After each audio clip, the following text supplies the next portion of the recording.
Greetings and welcome. I'm Crazy Uncle Fleak, and this is my Vizsla Rogers, and this is our very first video on how to bike successfully with your Vizsla or other pointer breed. You may also notice in the background, that's Johnsonville. He's the wiener dog. He will not be joining us biking. He likes to stay right there and get a chew toy when we go biking. So, as you probably noticed, I mentioned specifically this video is going to be targeted towards people who own Vizslas or other pointer breeds. I think the system that we have worked out over the last 4 years to allow us to bike safely together would work for just about any pointer breed. What it's not going to work for is any type of hound, any type of dog that is going to chase things primarily. This system really only works because pointers' initial reaction to seeing prey is stopping. So just put that warning out there. Please do not try this system if you have a dog that likes to chase things. Please only use this system if you have a pointer or a Vizsla. Vizsla is a pointer, but you know what I mean.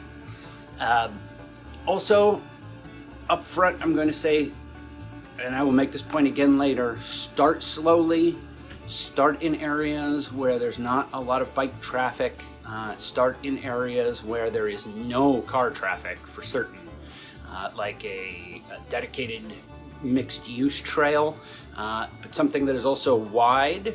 And as you get more proficient, you might be able to increase the complexity a little bit.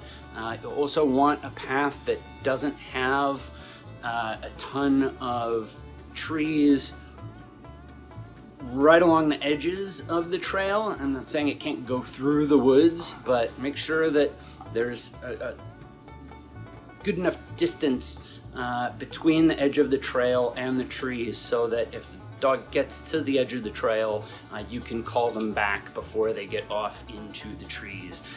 Now, I found that dog pretty quickly gets that if they go on the other side of a tree, that stops the process of biking and running. So they pretty quickly understand not to do that. But especially when you're starting out, you want to pick a place that doesn't have hopefully a lot of trees right next to the edge of the trail. So now I'm going to go through the items that you're going to have to use this system correctly. First and foremost, you are going to need a front connection harness. So these harnesses are primarily made for dogs who tug, but I've found it exceptionally useful in this type of situation because it allows me to keep the dog on one side of the leash. Because it attaches in the front of the dog, the leash will either have to go to the left or to the right, and they are generally very resistant to crossing over that leash. If that leash is on their arm, they feel like that is a barrier. So if you're in the United States, you're going to be biking with the dog on your right-hand side because it's always going to be away from traffic if you're on a street or in a bike lane. And if you're in a UK or Commonwealth country that is a right drive, you will be biking with them on the left, and you want them to stay on that side. So I'm in the US, so we're gonna do everything for the left drive with the dog on the right-hand side of the bicycle. But this makes sense because you want the dog to stay on the right-hand side of you. And you do not want them going in front of you, you do not want them going behind you, and you certainly don't want them, if you're near a roadway, to be going into the roadway. Okay?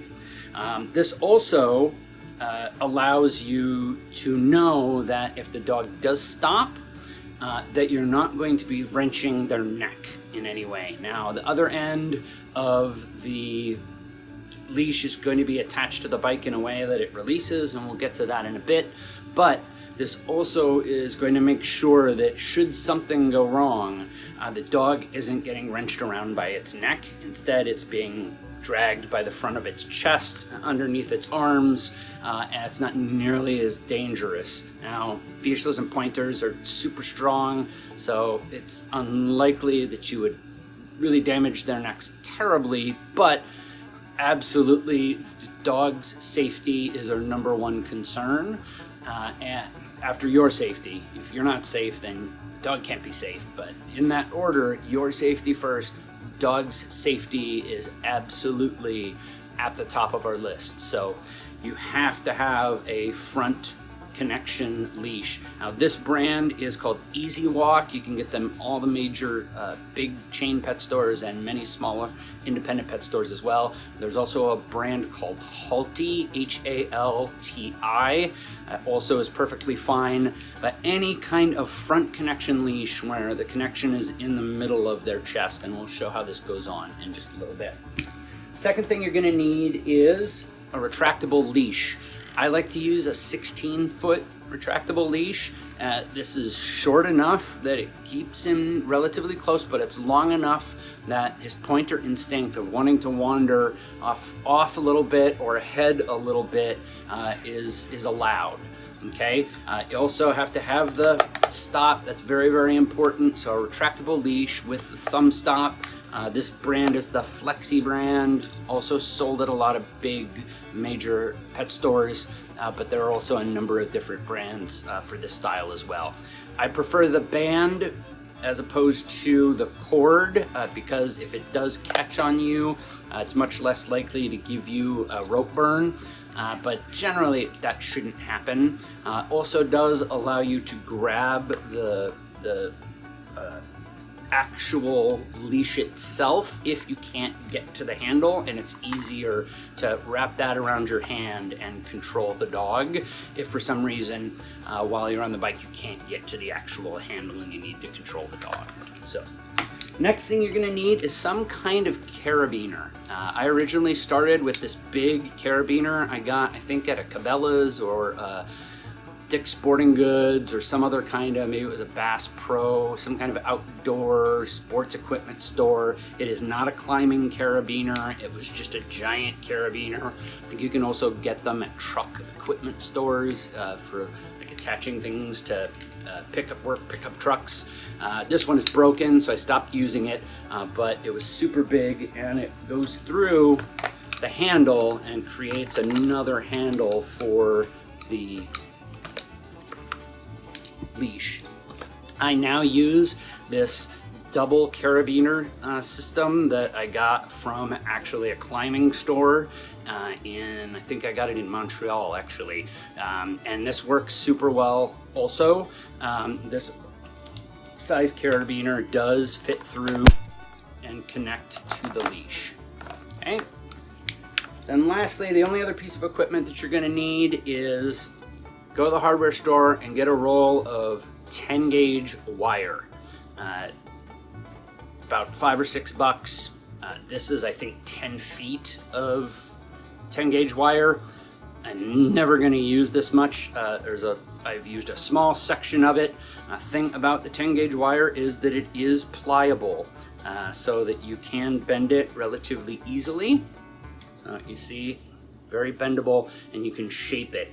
And in a minute we'll go outside and I'll show you the shape that I've made to go around the handlebar and then how we connect that to the leash and the carabiner system. So hardware store, $5, 10 gauge wire. So probably already have a leash, maybe a retractable leash. You may also have the harness, carabiner, and the wire or things you're almost certainly going to have to pick up. Perhaps you might have to pick up the front connection halter or harness if you haven't gotten one already. So with that, let's jump outside and take a look at the bike and how we connect equipment to the dog and then the dog to the bike. All right, now the first thing that we need to do is we need to put the harness on the dog. So take a look at the instructions for your specific harness.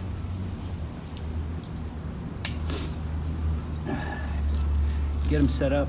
So I've got this connection here in front. And then we're going to take the retractable leash.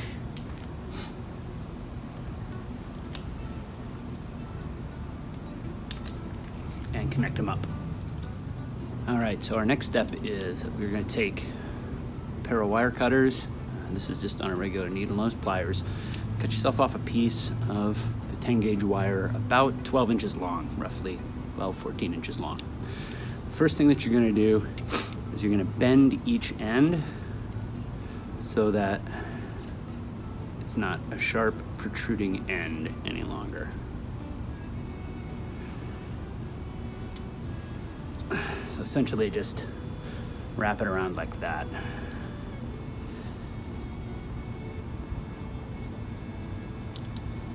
On both ends, and then I have regular pliers on the other side, and you can just smash it down so that it's a little bit smaller. Doesn't have to be. I just like the look of it a little bit better when it's compressed down. Okay, so now you've got this. Don't have any sharp ends that can scratch you or cut you or gouge you if you fall off. Now you'll see the piece that I've already have made here. You're essentially gonna make this hook to go around your handlebar, and it's gonna be facing backwards towards you as you're sitting on the bike. So take this and just wrap it around your handlebar a couple times, and then it's got it like that. Bend it up so that it essentially makes a little hook. I didn't get it super tight there, but that essentially gives you the idea that you're gonna create this round thing. Could do a little bit better job of wrapping that piece, but you get the idea with this hook on the bottom, and this is where the carabiner is gonna sit while you're biking. And the great thing about this is that when the dog stops, because it's a pointer, invariably it's gonna stop. You're gonna have both of your hands on your handlebars at all times. If the dog stops, what happens is it just bends and pops off. And that way, you don't fall off your bike, you don't get your hand pulled, your arm jerked, and your weight is gonna keep you on the bike. You're gonna be able to brake quickly, turn around, go back, and get the dog. So we'll show this in practice when we're out biking in the next video. That's essentially the preparation that you need to make to go biking, and we'll catch up in the next video and actually get out and show you how it works in real life.